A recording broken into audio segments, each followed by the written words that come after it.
तो इस वीडियो में हम देखेंगे what is normalisation, what is denormalisation, difference between two, and जो नॉर्मलाइजेशन की जो फॉर्म्स होती हैं, नॉर्मल फॉर्म्स होती हैं, उनके बारे में पढ़ेंगे, which is very important topic in DBMS।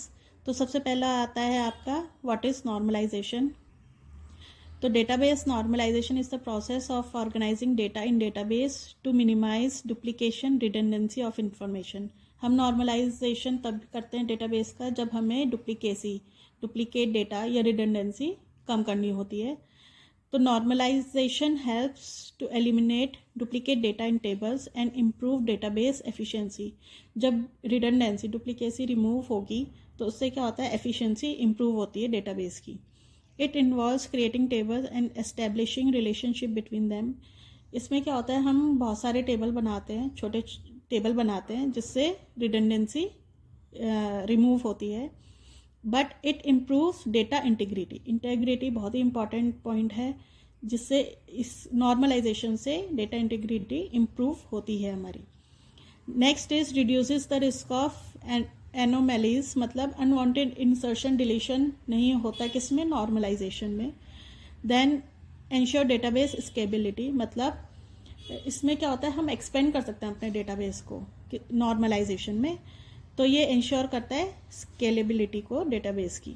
तो इधर कुछ नॉर्मल फॉर्म्स हैं, they are very important. First normal form 1NF जिसे बोलते हैं, then second, third, then BCNF that is your boys code normal form, then fourth, then fifth normal form।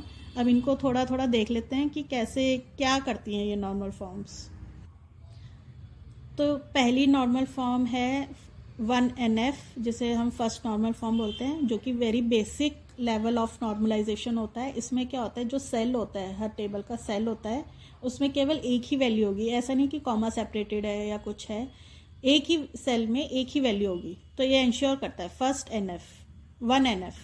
Then is your second normal form जिसे हम 2NF बोलते हैं। Each column should be directly related to primary key, मतलब primary key होनी चाहिए table में, and each column should be related to primary की।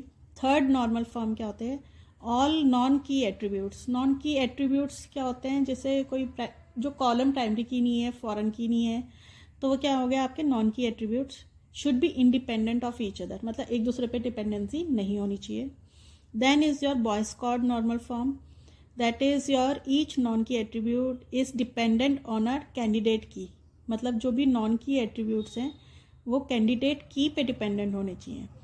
Then is your fourth normal form, refinement of this BCNF, table does not contain any multi value dependency, ये इसी का refinement है।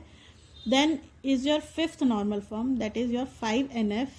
then it is the highest level of normalization, मतलब ये highest level होता है normalisation का।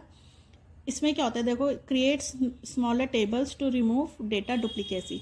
हम इसमें काफ़ी टेबल्स बनाते हैं जिससे क्या होता है, स्मॉलर टेबल्स बनाते हैं जिससे क्या होता है, डुप्लीकेसी या रिडंडेंसी रिमूव होती है। देन नॉर्मलाइजेशन तो देख लिया। Then now we will see denormalisation. Denormalisation क्या होता है, it is the process that improves performance by adding redundancy. तो इसमें परफॉर्मेंस कैसे इंक्रीज होती है, जब हम रिडंडेंसी ऐड करते हैं किसमें, नॉर्मलाइज डेटा में, तो वो क्या होता है, denormalisation. It involves consolidating data from multiple tables into single table, मतलब हम मल्टीपल टेबल्स का डेटा एक ही टेबल में डालते हैं, तो जिससे क्या होता है, टेबल का साइज बड़ा होता है।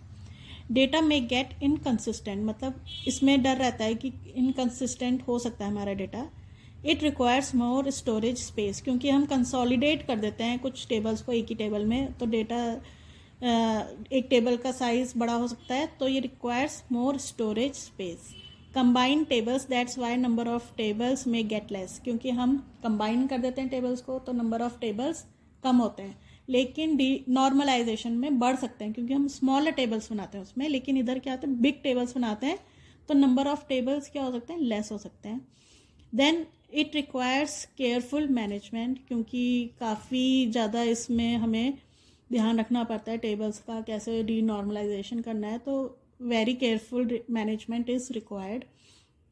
Then it is used in data warehousing, reporting system etcetera. मतलब ये कहाँ पे यूज़ होता है सबसे ज़्यादा? डेटा वेयर हाउसिंग में या रिपोर्टिंग सिस्टम्स जो भी हमारे होते हैं उसमें डी नॉर्मलाइजेशन यूज़ होता है। अब नेक्स्ट टॉपिक है difference between normalisation denormalisation. इसमें पॉइंट्स हैं ये कुछ दैट वेरी इंपॉर्टेंट पॉइंट्स। तो सबसे पहला है नॉर्मलाइजेशन में क्या है? It is to minimise data redundancy. अभी जो हमने देखा मिनिमाइज करता है डेटा रिडंडेंसी को। Redundancy of data is added for quick query execution. किसमें? डी नॉर्मलाइजेशन में।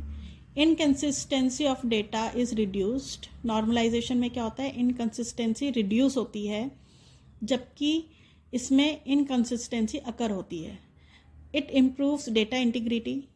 इसमें data integrity is decreased. Number of tables is increase normalisation में, क्योंकि हम स्मॉलर टेबल्स बनाते हैं। डी नॉर्मलाइजेशन में क्या होता है? Number of tables in database is decreased.